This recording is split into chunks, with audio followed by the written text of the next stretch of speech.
Hello welcome to Vishnu IAS academy.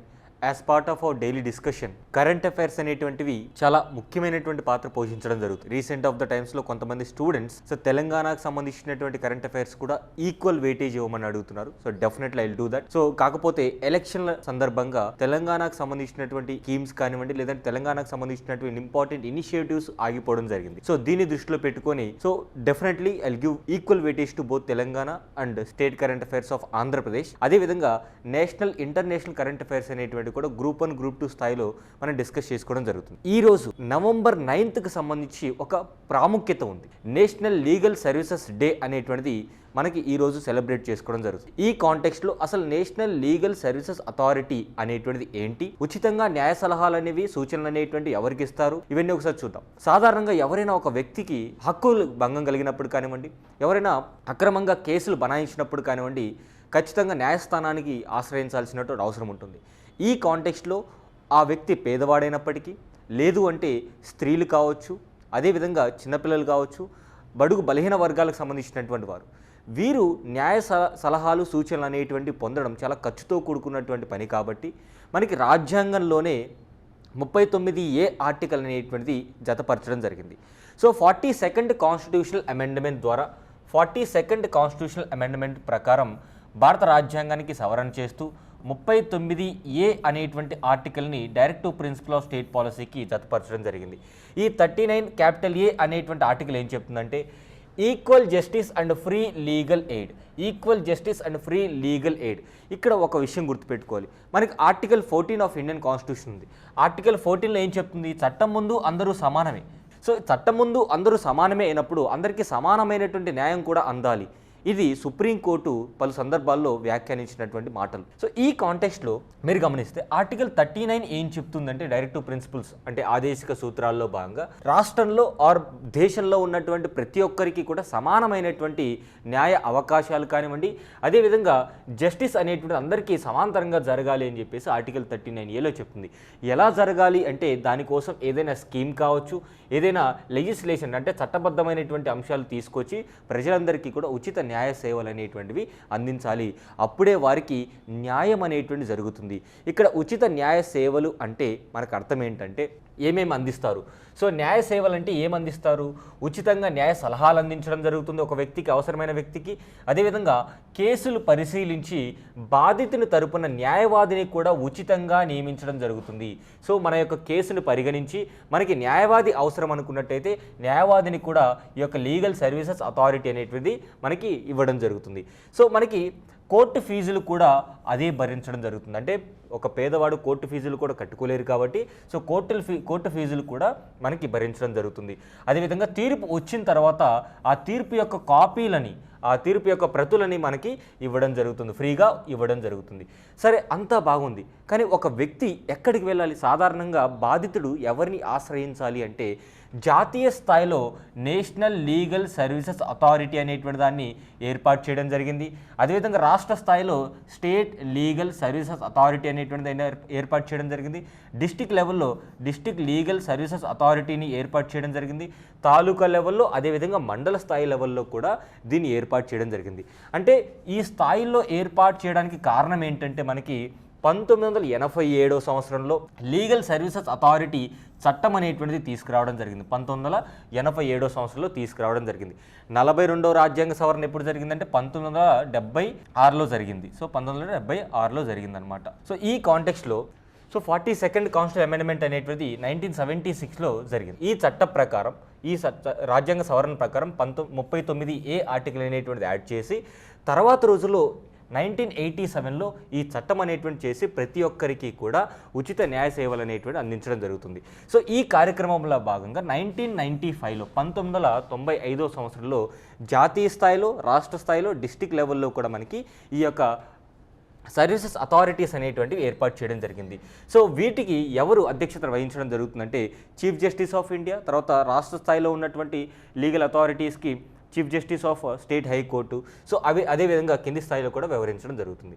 తర్వాత మీరు గమనిస్తే న్యాయ సహాయం అనేటువంటిది ఎవరికి ఇస్తారు, ఎవరు ఈ యొక్క ఉచిత న్యాయ సలహాలు కానివ్వండి, ఉచితంగా అడ్వకేట్స్ని కానివ్వండి, ఈ యొక్క కోర్టు ఫీజులు కూడా ఎవరు పొందవచ్చు అంటే షెడ్యూల్ కులాలు, అదేవిధంగా షెడ్యూల్ తెగలు అంటే schedule caste and schedule tribes, అదేవిధంగా హ్యూమన్ ట్రాఫికింగ్లో బాధితులైనటువంటి వారు, అదేవిధంగా మహిళలు, బాలబాలికలు, అంగవైకల్యం చెందినటువంటి వారు, అదేవిధంగా ప్రకృతి విపత్తులు, కుల మత కల్లోహాల బాధితులు. సో వీరికి కూడా ఉచితంగా న్యాయ సలహాలు, సూచనలు అనేటువంటివి ఇవ్వడం జరుగుతుంది.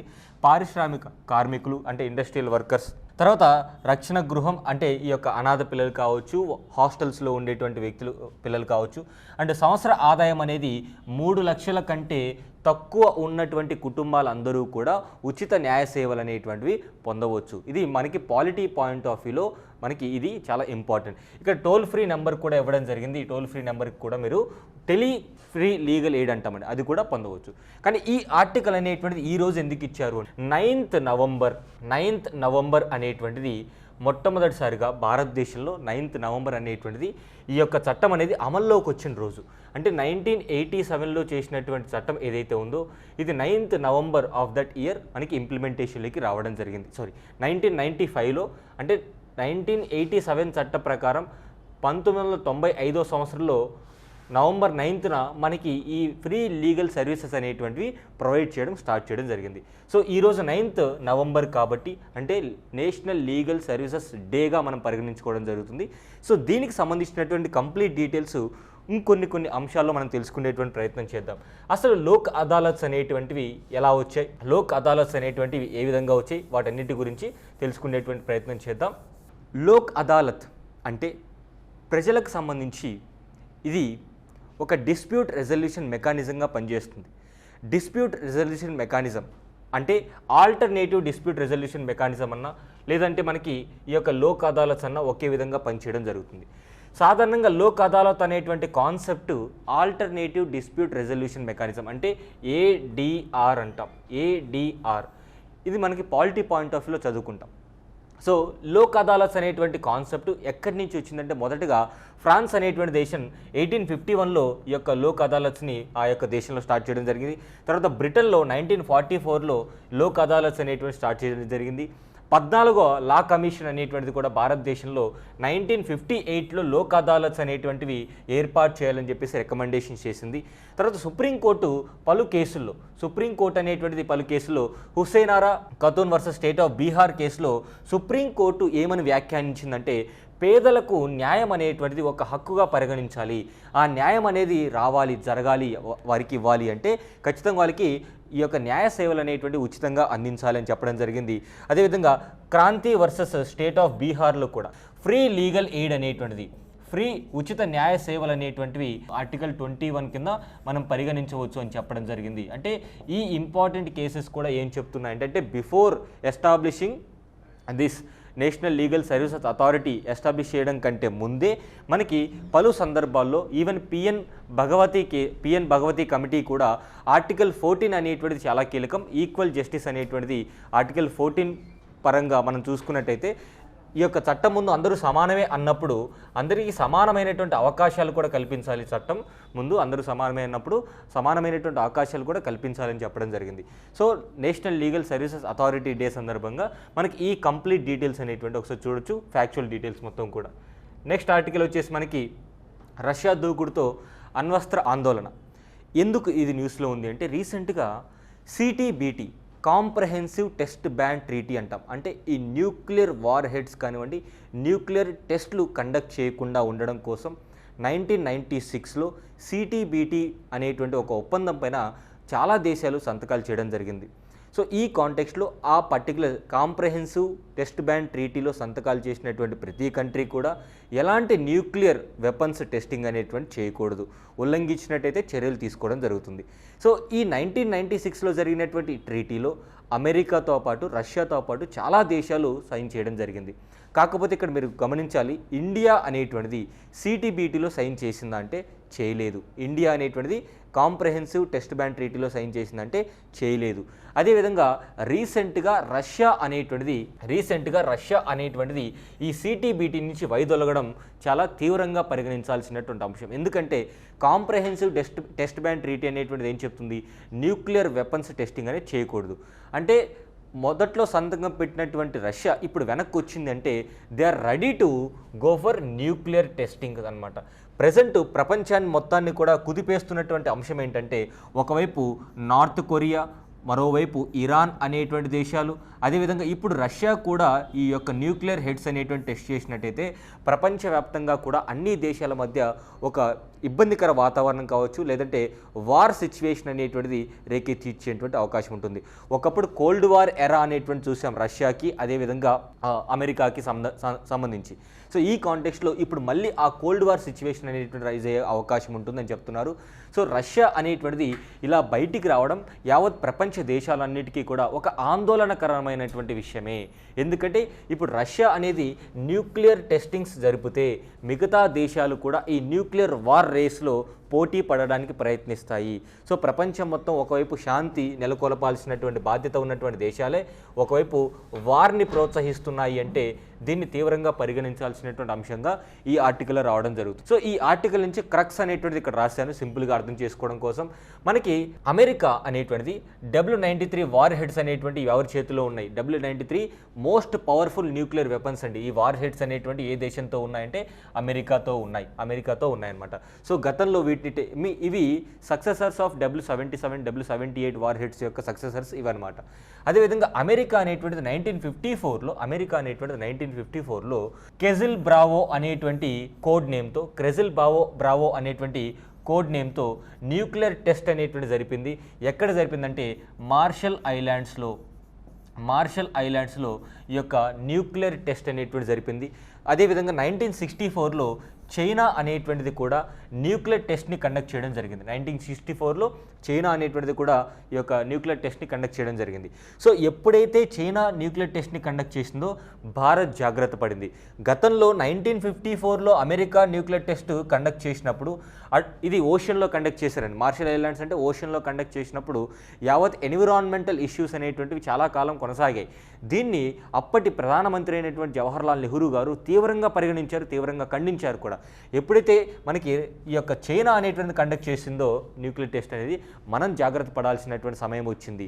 సో అందుకే మనకి 1974లో ఎగ్జాక్ట్లీ ఆఫ్టర్ 10 years భారతదేశంలో కూడా పోఖ్రాన్ న్యూక్లియర్ టెస్ట్ అనేటువంటిది మనం రాజస్థాన్ స్టేట్లో కండక్ట్ చేయడం జరిగింది. ఈ పోఖ్రాన్ న్యూక్లియర్ టెస్ట్కి కోడ్ నేమ్ ఏంటో కమెంట్ బాక్స్లో కమెంట్ చేయండి ఫ్రెండ్స్. పోఖ్రాన్ న్యూక్లియర్ టెస్ట్ 1974లో జరిగింది. ఆనాటి న్యూక్లియర్ టెస్ట్కి కోడ్ నేమ్ ఏం పెట్టారో ఒకసారి మీరు కమెంట్ బాక్స్లో కమెంట్ చేయండి. అదేవిధంగా 1998లో పాకిస్తాన్ కూడా న్యూక్లియర్ టెస్ట్ కండక్ట్ చేసింది.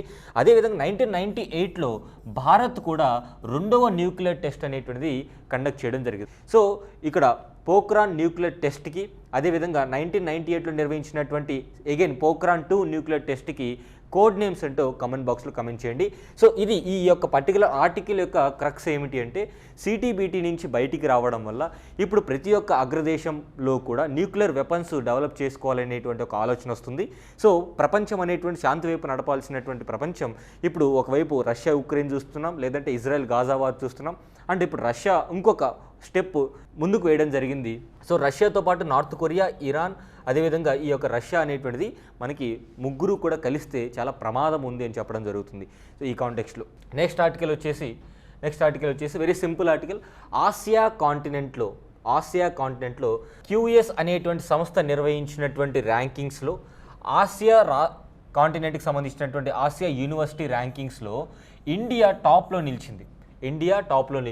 టాప్లో నిలిచిందంటే అవుట్ ఆఫ్ 856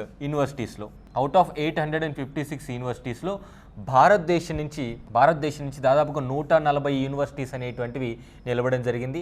సో తమ స్థానాల్ని యాక్చువల్గా ఇంతకుముందు బాంబే, ఢిల్లీ, మద్రాస్ అనేటువంటి ఐఐటీలు టాప్లో ఉండేవి. టాప్లో ఇన్ ద సెన్స్ టాప్ 40-50 ర్యాంక్స్లో అవి అలాగే కంటిన్యూ అవుతున్నాయి. సో 40వ ర్యాంకుతో ఐఐటి బాంబే జాతీయ స్థాయిలో అత్యుత్తమ యూనివర్సిటీగా అంటే ఇండియాలో టాప్గా, ఆసియా కాంటినెంట్లో 40th ర్యాంకుగా ఐఐటి బాంబే అనేటువంటిది మనకి నిలవడం జరిగింది. తెలుగు రాష్ట్రాల్లో అటు తెలంగాణ మరియు ఆంధ్రప్రదేశ్ స్టేట్లో మనకి 12 యూనివర్సిటీస్ అనేటువంటివి చోటు సంపాదించుకోవడం జరిగింది. అంటే ఆసియా కాంటినెంట్లో ఉన్నటువంటి అవుట్ ఆఫ్ 856 యూనివర్సిటీస్లో తెలుగు రాష్ట్రాల నుంచి ఒక 12 మనకి ఈ యొక్క లిస్టులో రావడం జరిగింది.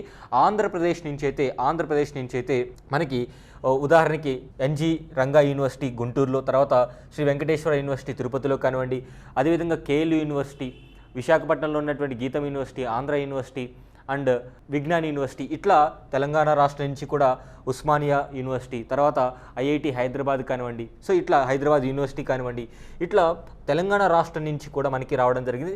రాయలసీమ ప్రాంతం నుంచి ఐఐటి అనంతపూర్ ఒకటి, అదేవిధంగా శ్రీకృష్ణదేవరాయ యూనివర్సిటీ కూడా మనకి ఈ యొక్క ర్యాంకింగ్స్లో చోటు సంపాదించుకోవడం జరిగింది. ఓవరాల్గా ఆసియాలో టాప్ యూనివర్సిటీ ఏది అంటే పెకింగ్ యూనివర్సిటీ అండి. ఇది చైనాలో ఉంది. పెకింగ్ యూనివర్సిటీ అనేటువంటి చైనాలో ఉంది. సో టాప్ 10 ఆసియా విశ్వవిద్యాలయం ఏమిటి అంటే ఒకటి పెకింగ్ యూనివర్సిటీ, తర్వాత హాంకాంగ్ విశ్వవిద్యాలయం, తర్వాత నేషనల్ యూనివర్సిటీ ఆఫ్ సింగపూర్ ఒకటి. సో ఇట్లా మనకి లిస్టింగ్ అనేటువంటిది ఇవ్వడం జరిగింది టాప్ 10. సో టాప్ 10లో చైనాలో ఉన్నటువంటి పెకింగ్ విశ్వవిద్యాలయం టాప్ ర్యాంక్లో ఉంది. ఇక్కడ ఇంకొక ఆర్టికల్ మీరు గమనించినట్టయితే ఇది చాలా ఇంపార్టెంట్ మనకి, ఎందుకంటే నేషనల్ ఎడ్యుకేషన్ పాలసీ 2020లో భాగంగా యూనివర్సిటీస్ విచ్ ఆర్ ఫారిన్ యూనివర్సిటీస్ని వారి యొక్క క్యాంపసెస్ని, బ్రాంచెస్ని ఇండియాలో ఎస్టాబ్లిష్ చేసుకునే విధంగా పర్మిషన్ ఇవ్వాలి అని చెప్పేసి నేషనల్ ఎడ్యుకేషన్ పాలసీ రికమెండేషన్స్లో భాగంగా యూజీసీ అనేటువంటిది, యూనివర్సిటీ గ్రాంట్స్ కమిషన్ అనేటువంటిది భారతదేశంలో ఈ యొక్క విదేశీ విశ్వవిద్యాలయాల క్యాంపస్లని ఏర్పాటు చేసుకోమని పర్మిషన్లు ఇవ్వడం జరిగింది. దానికి సంబంధించినటువంటి రూల్స్ అండ్ రెగ్యులేషన్స్ని కూడా పాస్ చేయడం జరిగింది. ఇక్కడ మీరు గమనిస్తే ఎందుకు ఇదంతా ప్రాముఖ్యతగా మనం చెప్పుకోవాలి అంటే, భారతదేశంలో మీరు ఓపెన్ సీక్రెట్ ఏంటంటే భారతదేశంలో ఎక్కువగా ప్రైవేట్ విశ్వవిద్యాలయాలు ఏవైతే ఉన్నాయో అన్నీ కూడా కొంత రాజకీయ నాయకుల చేతుల్లో కానివ్వండి, లేదంటే కొంతవరకు ఎక్కువ హైలీ బిజినెస్ పీపుల్ చేతుల్లో కానీ ఉండడం జరిగింది. సో ఫారిన్ యూనివర్సిటీస్ ఎప్పుడైతే ఇండియాలో స్టార్ట్ చేస్తారో వీరి బిజినెస్ తగ్గిపోతుంది అని చెప్పేసి ఇంతవరకు కొంత రాజకీయ పాయింట్ ఆఫ్ వ్యూలో ఇంతవరకు రాలేదు. కానీ ఈ నేషనల్ ఎడ్యుకేషన్ పాలసీ వచ్చిన తర్వాత ఖచ్చితంగా ఈ యొక్క అంశాన్ని దృష్టిలో తీసుకున్నటువంటి యూజీసీ ఫారిన్ క్యాంపసెస్ని కూడా ఇండియాలో ఏర్పాటు చేసుకోమని పర్మిషన్ ఇవ్వడం జరిగింది. వాటికి సంబంధించినటువంటి రూల్స్ అండ్ రెగ్యులేషన్స్ కూడా పాస్ చేసింది. కాకపోతే ఈ ఫారిన్ విశ్వవిద్యాలయాలకి కేంద్రం నుంచి కానివ్వండి, రాష్ట్రం నుంచి కానివ్వండి ఎలాంటి రాయితీలు అనేటువంటివి ఇవ్వబోరు. సో ఇవి భవిష్యత్తులో ఫారిన్కి వెళ్ళి చదువుకోవడం కంటే ఫారిన్ యూనివర్సిటీస్ ఇండియాలో ఉన్నట్టయితే సో ఇండియాలోనే high quality of education, competitive education అనేటువంటిది మనకి అందే అవకాశం ఉంటుంది. సో ఈ కాంటెక్స్ట్లో మనకి రీసెంట్గా ఒక క్వశ్చన్ అండి, రీసెంట్గా ఏ ఐఐటి తన యొక్క ఫస్ట్ క్యాంపస్ని అవుట్ సైడ్ ఆఫ్ ఇండియా ఏర్పాటు చేసింది? కామెంట్ బాక్స్లో కామెంట్ చేయండి. సో ఏ ఐఐటి తన యొక్క first campus out side of India ఏర్పాటు చేసింది? కామెంట్ బాక్స్లో కామెంట్ చేయండి. అండ్ ఇక్కడ ఉన్నటువంటి వందే సాధారణ్ ఎక్స్ప్రెస్ ట్రయల్ రన్ అనేటువంటిది రీసెంట్గా నిర్వహించడం జరిగింది. వందే సాధారణ్ ట్రయల్ రన్ అనేటువంటిది తన యొక్క యాక్చువల్లీ మనకి వందే భారత్ ఎక్స్ప్రెస్ తెలుసు, వందే భారత్ ట్రైన్ తెలుసు. ఈ వందే భారత్ ట్రైన్ మొత్తము కూడా high class train and high speed train అనమాట. సో ఇక్కడ మీరు చూస్తే వందే సాధారణ్ ట్రయల్ రన్ అనేటువంటిది అహ్మదాబాద్, అదేవిధంగా బాంబే, సో ముంబై మరియు అహ్మదాబాద్ మధ్య మొదటగా ఈ యొక్క లైన్ అనేటువంటిది వేయడం జరిగింది. దీని యొక్క ట్రయల్ రన్ కూడా కంప్లీట్ సక్సెస్ఫుల్ అయిందనమాట. ఇక్కడ ఎందుకు గుర్తుపెట్టుకోవాలి అంటే రైల్వే ఇన్ఫ్రాస్ట్రక్చర్లో భాగంగా అండ్ అదేవిధంగా రైల్ ట్రాన్స్పోర్ట్లో భాగంగా మనకి ఈ Vande Sadharan trial run or Vande Sadharan express అనేటువంటిది రీసెంట్గా న్యూస్లో ఉంది. తన యొక్క మొట్టమొదటి జర్నీ అనేటువంటిది లైన్ అనేటువంటిది బాంబే ముంబై అదేవిధంగా అహ్మదాబాద్ మధ్య తిరిగిందనమాట. భవిష్యత్తులో భారతదేశంలో చాలా పలు రైలు మార్గాల్లో ఇది వేయడం జరుగుతుంది. ఉదాహరణకి హైదరాబాద్ టు ఢిల్లీ కూడా వందే సాధారణ్ ఎక్స్ప్రెస్ అనేటువంటిది వేయడం జరుగుతుంది. దీని యొక్క స్పెషాలిటీ ఏంటంటే 22 కోచెస్ ఉంటాయి. అదేవిధంగా ఇవి sleeper coaches plus general coaches కూడా ఉంటాయి. సాధారణంగా వందే భారత్ ఎక్స్ప్రెస్లో మాత్రం అంత జనరల్ కోచెస్ లేవు అండ్ స్లీపర్ కోచెస్ కూడా వందే భారత్ ఎక్స్ప్రెస్లో లేవు. దీని యొక్క స్పీడ్ వచ్చేసి 130 km/h స్పీడ్తో ఉంటుంది. అదే వందే భారత్ ఎక్స్ప్రెస్ అయితే 160 ఉంటుంది. సో ఇది న్యూస్లో ఉంది. తర్వాత ఇండోనేషియాలో మనకి భూకంపం అనేటువంటిది రావడం జరిగింది. సో శక్తివంతమైనటువంటి భూకంపం ఇండోనేషియాని వణికించింది అని ఇక్కడ వార్తల్లో మనం చదువుతున్నాం. రెక్టార్ స్కేల్ పైన 7గా మనకి ఈ యొక్క రీడింగ్ అనేటువంటి చూపించింది. రెక్టార్ స్కేల్ పైన 7గా చూపించింది అంటే దాని యొక్క తీవ్రత చాలా ఎక్కువగా ఉంది అని మనం చెప్పుకోవచ్చు. ఎందుకంటే 5 కంటే ఎక్కువ వచ్చినట్టయితే అది స్ట్రాంగ్ ఎర్త్క్వేక్ మనం చెప్పుకోవచ్చు. రీసెంట్గా మనకి నేపాల్లో కూడా ఎర్త్క్వేక్ రావడం జరిగింది. నేపాల్లో వచ్చినటువంటి ఎర్త్క్వేక్ 6.4 పాయింట్స్ అనేటువంటి రెక్టార్ స్కేల్ పైన చూపించడం జరిగింది. సో ఎర్త్క్వేక్ యొక్క ఇంటెన్సిటీని కొలిచేది, మ్యాగ్నిట్యూడ్ని కొలిచేది ఈ యొక్క రెక్టార్ స్కేల్. ఆ గ్రాఫ్ వచ్చేసి సెసిమోగ్రాఫ్ అంటాం. మన గ్రాఫ్ వచ్చేసి మనకి సెసిమోగ్రాఫ్ అంటాం. ఓవరాల్గా మనకి అసలు ఎర్త్క్వేక్స్ పాయింట్ ఆఫ్ వ్యూలో ఏం నేర్చుకోవాలి, ఏం చూసుకోవాలంటే జాగ్రఫీ పాయింట్ ఆఫ్ వ్యూలో సేస్మిక్ వేవ్స్ అనేటువంటి 2 రకాలు ఉంటాయి. ఒకటి బాడీ వేవ్స్, రెండోది సర్ఫేస్ వేవ్స్ అంటారు. బాడీ వేవ్స్, అదేవిధంగా రెండోది సర్ఫేస్ వేవ్స్. బాడీ వేవ్స్లో మళ్ళీ 2 రకాల వేవ్స్ ఉంటాయి. పీ వేవ్స్ అంటే ప్రైమరీ వేవ్స్, ఎస్ వేవ్స్ అంటే సర్ఫేస్ వేవ్, ఎస్ వేవ్స్ అంటే సెకండరీ వేవ్స్ అంటాం. సో ఈ పీ వేవ్స్ యొక్క ఫీచర్స్ ఏంటంటే, దీని యొక్క పీ వేవ్స్ అనేటువంటి మొదటగా అన్ని వేవ్స్ కంటే ముందుగా యొక్క భూమిని తాకేటువంటి వేవ్స్, త్వరగా రీచ్ అయ్యేటువంటి వేవ్స్ ఏంటంటే పీ వేవ్స్. వాటి యొక్క స్పీడ్ అనేటువంటిది దాదాపుగా 5.4 కిలోమీటర్ల నుంచి 13.8 కిలోమీటర్ల పర్ సెకండ్. అంటే భూమి లోపల ఎక్కడైతే ఈ యొక్క ఎర్త్క్వేక్ అనేటువంటి స్టార్ట్ అవుతుందో స్టార్టింగ్ పాయింట్ నుంచి పీ వేవ్స్ అనేవి మొదటగా రీచ్ అవుతాయి భూమి యొక్క ఉపరితలం పైకి. సో అవి చాలా స్పీడ్గా ఉంటాయి. తర్వాత ఈ పీ వేవ్స్ అనేటువంటివి సాలిడ్స్ అంటే ఘన పదార్థాల ద్వారా, లిక్విడ్స్, అదేవిధంగా గ్యాసెస్ ద్వారా కూడా ట్రావెల్ అయ్యేటువంటి వెసులుబాటు వీటికి ఉందన్నమాట. మీరు గమనిస్తే ఎస్ వేవ్స్ అంటే సెకండరీ వేవ్స్ అంటాం. సో వీటి యొక్క స్పీడ్ వచ్చేసి పీ వేవ్స్తో కంపేర్ చేస్తే తక్కువ, కేవలం 3.2 నుంచి 7.2 కిలోమీటర్ల పర్ సెకండ్ స్పీడ్ ఉంటుంది. ఇవి కేవలం సాలిడ్స్లో మాత్రమే ట్రావెల్ చేయగలుగుతాయి. ఏవి? సో ఎస్ వేవ్స్ అనేటువంటి సెకండరీ వేవ్స్ అనేవి కేవలం సాలిడ్స్లో మాత్రమే ట్రావెల్ చేయగలుగుతాయి. సో ఎలా గుర్తుపెట్టుకోవాలి? ఎస్ సాలిడ్స్ అన్నమాట. Solids for S. Primary waves వచ్చేసి అన్ని మీడియమ్స్ ఆఫ్ ట్రావెల్ అనేటువంటిది ఉంటుంది. కమింగ్ టు ఎస్ వేవ్స్, ఇవి ఎక్కడ ఆరిజినేట్ అవుతాయంటే, coming to originating of earthquake అంటే ఇక్కడ సింపుల్గా చెప్తాను మీకు. ఉదాహరణకి ఇది భూమి అనుకున్నట్టయితే, ఇక్కడ భూకంపం ఇక్కడ మొదలైందనుకోండి. ఈ పాయింట్ని ఏమంటామంటే ఫోకస్ అంటాం. ఆ పాయింట్ని ఫోకస్ అంటాం, లేదంటే హైపోసెంటర్ అంటాం. ఇదే అంటే భూమి లోపల ఎర్త్క్వేక్ ఎక్కడ పాయింట్లో అయితే స్టార్ట్ అవుతుందో ఆ స్టార్టింగ్ పాయింట్ని ఫోకస్ అంటాము. అదే భూమి పైన ఎర్త్క్వేక్ అనేది చూపించినట్టయితే దాన్ని ఎపీ సెంటర్ అంటాం. అంటే ఎపీ సెంటర్ అంటే భూమి యొక్క ఉపరితలం పైన భూకేంద్రం, దాన్నే భూకంప కేంద్రాన్ని మనం ఎపీ సెంటర్ అంటాం. ఈ ఎపీ సెంటర్కి దగ్గరలో ఉన్నటువంటి ప్రదేశాలు తీవ్రమైనటువంటి భూకంపానికి బాగా లోనవుతాయి అన్నమాట. అంటే ఎక్కడైతే మనకి ఎపీ సెంటర్ కనిపిస్తుందో అక్కడ భూకంప తీవ్రత ఎక్కువగా ఉంటుంది. ఈ ఎపీ సెంటర్ దగ్గర సర్ఫేస్ వేవ్స్ అనేటువంటి ఉంటాయి. అంటే ఎపీ సెంటర్ నుంచి స్టార్ట్ అయ్యేటువంటి సర్ఫేస్ వేవ్స్, మనకి సర్ఫేస్ వేవ్స్ చాలా డేంజరస్ అండి. అంటే సర్ఫేస్ వేవ్స్ యొక్క స్పీడ్ అనేటువంటిది 4 నుంచి 4.3 కిలోమీటర్ల పర్ సెకండ్ ఉంటుంది. అవి ఎపీ సెంటర్ దగ్గర ఆరిజినేట్ అవుతాయి. అదేవిధంగా అవి ఎక్కువ డిస్ట్రక్షన్ని కలిగిస్తాయి అన్నమాట. So more destruction can be done by surface. అంటే సర్ఫేస్ వేవ్స్ అనేవి భూకంపం ద్వారా వచ్చాయి అంటే, భూ యొక్క ఉపరితలాన్ని తగిలాయి అంటే ఖచ్చితంగా ఆస్తి నష్టం, ప్రాణ నష్టం అనేటువంటిది విపరీతంగా ఉంటుంది. ఇది మనకి జాగ్రఫీ పాయింట్ ఆఫ్ వ్యూలో చూసుకోవాల్సినటువంటి అంశం. నెక్స్ట్ వచ్చేసి మనకి మీరు గమనిస్తే సింపుల్ ఆర్టికల్, రాగితో కార్బన్ ఉద్గారాలకు చెక్. అంటే కాపర్ ద్వారా కార్బన్కి చెక్ పెట్టొచ్చు. ఎట్లా అంటే, కాపర్ యొక్క వినియోగం అనేటువంటిది విద్యుత్ ఉపకరాల్లో కానివ్వండి చేసినట్టయితే, అంటే ఈ యొక్క ఎలక్ట్రిసిటీ వినియోగంలో భాగంగా కాపర్ని మనం యూజ్ చేసినట్టయితే కార్బన్ ఎమిషన్స్ అనేవి తగ్గుతాయి. దానివల్ల పర్యావరణానికి మేలు జరుగుతుంది. అదేవిధంగా ఇండస్ట్రీస్లో కానివ్వండి, గృహ నిర్మాణంలో కానివ్వండి, అదేవిధంగా ఈ యొక్క హౌస్ హోల్డ్ థింగ్స్ ఏవైతే ఉంటాయో వాటిల్లో కూడా మనకి మోటార్లలో కానివ్వండి రాగి ఎక్కువగా వాడినట్టయితే 30% ఎలక్ట్రిసిటీ అనేటువంటిది సేవ్ అవుతుంది. అంటే కాపర్ యూజ్ చేయడం వల్ల ఎలక్ట్రిసిటీ అనేది బాగా సేవ్ అవుతుంది, అరౌండ్ 30% సేవ్ అవుతుంది.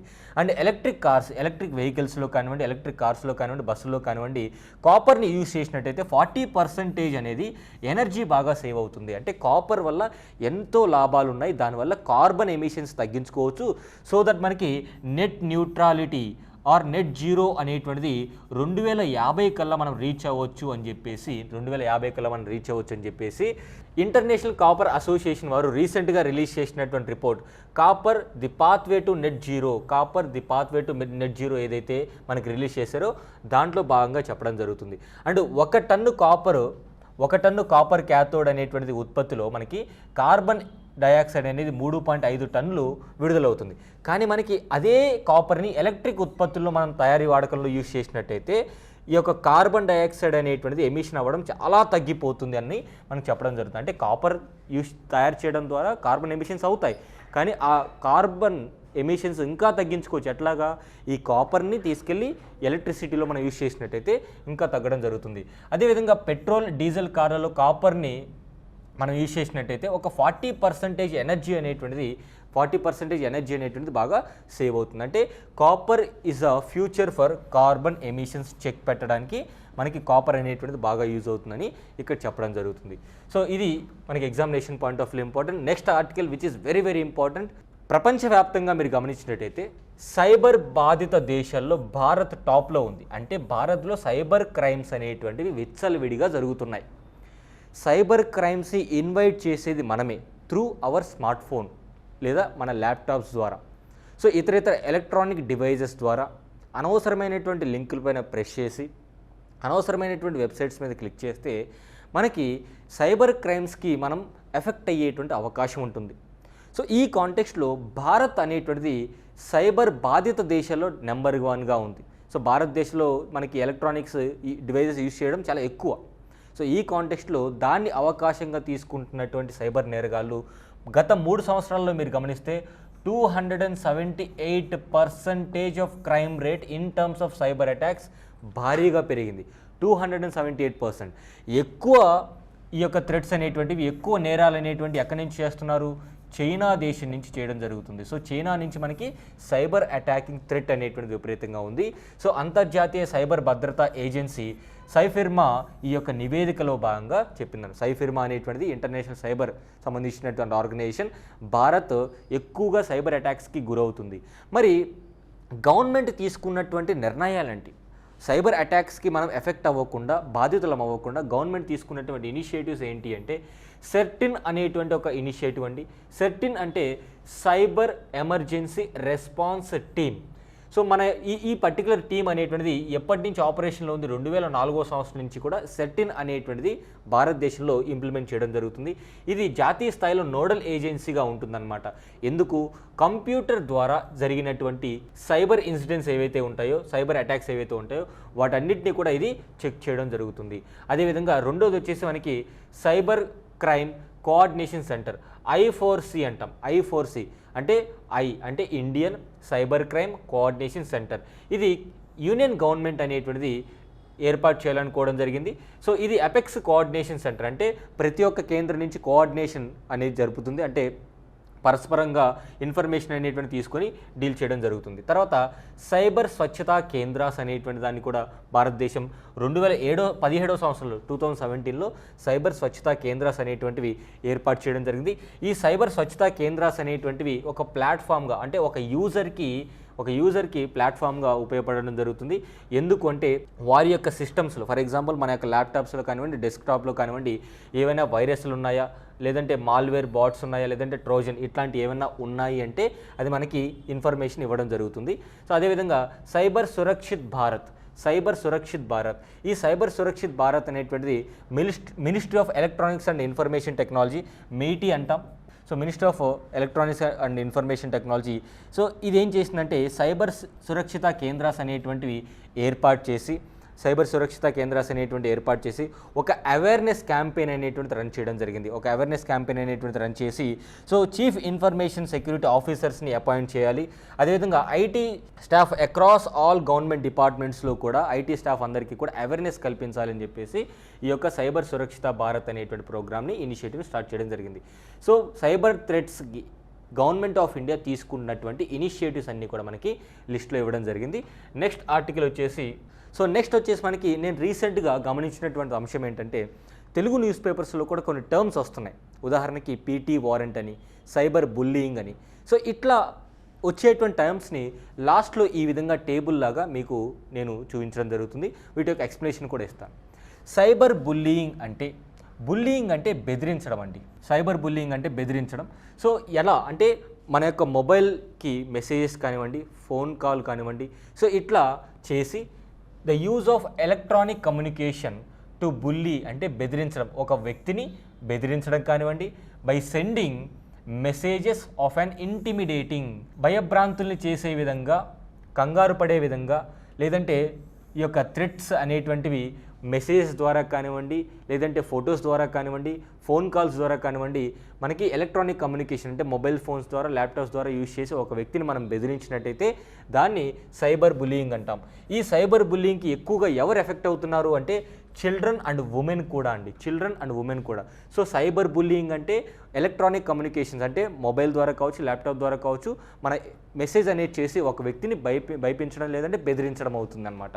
నెక్స్ట్ పీటీ వారెంట్ అంటే మనకు అర్థం ఏంటంటే ప్రిజనర్ ట్రాన్సిట్ వారెంట్ అంటాం, ప్రిజనర్ ఇన్ ట్రాన్సిట్ అంటామండి. పీటీ వారెంట్ అంటే ప్రిజనర్ ఇన్ ట్రాన్సిట్ అంటాం. అంటే ఒక వ్యక్తిని ఆల్రెడీ ఒకానొక కేసులో అరెస్ట్ చేస్తే మరొక కేసులో కూడా విచారించడం కోసం ఆ వ్యక్తిని బయటికి తీసుకొచ్చి విచారించాలి, ఇంకొక ఏరియాకి లేదా ఇంకొక జైలుకి తీసుకెళ్ళి విచారించాలంటే prisoner in transit. And transit అంటే ఒక ప్రదేశం నుంచి మరో ప్రదేశానికి తీసుకెళ్లడం. అంటే ప్రిజనర్ని ఆల్రెడీ ఒక కేసులో అరెస్ట్ అయినటువంటి వ్యక్తిని మరొక కేసులో విచారించడం కోసం ఆ ప్రదేశం నుంచి తీసుకెళ్ళినట్టయితే దానికి మనం పీటీ వారెంట్ అనేది, జైల్లో ఒక వ్యక్తిని తీసుకురావాలంటే పీటీ వారెంట్ అనేది కోర్టు అప్రూవ్ చేయాలి. సో వేరే ఒక సిటీకి కానివ్వండి, వేరే జైలుకి తీసుకెళ్ళాలి అంటే కంపల్సరీగా కోర్టు పర్మిషన్ అనేది మ్యాండేటరీ. ఈ పీటీ వారెంట్ అనేటువంటిది రీసెంట్గా సిబిఎన్ కేసులో మనం చూసాం, చంద్రబాబు నాయుడు గారి కేసులో పీటీ వారెంట్ అనేటువంటి సిఐడి వారు ఫైల్ చేయడం చూసాం.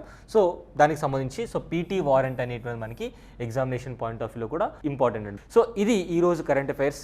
నోట్స్ అనేటువంటిది కూడా ఫ్రమ్ టుడే మీకు టెలిగ్రామ్ ఛానల్లో అవైలబిలిటీలో ఉంటుంది. So Telegram channel Vishnu IAS అకాడమీకి సంబంధించినటువంటి టెలిగ్రామ్ ఛానల్, అఫీషియల్ టెలిగ్రామ్ ఛానల్లో నోట్స్ అనేటువంటిది పబ్లిష్ చేయడం జరుగుతుంది, పోస్ట్ చేయడం జరుగుతుంది పీడిఎఫ్ రూపంలో. So please do follow the notes. అదేవిధంగా మీకు ఏవైనా ఇంకా ఫర్దర్గా వీడియోస్ ఎలాంటి విషయాలపైన కావాలంటే కమెంట్ బాక్స్లో కమెంట్ చేయండి. And if you like this initiative please do share this video, subscribe చేసుకోవడం మర్చిపోవద్దు. Thank you so much. Have a nice day.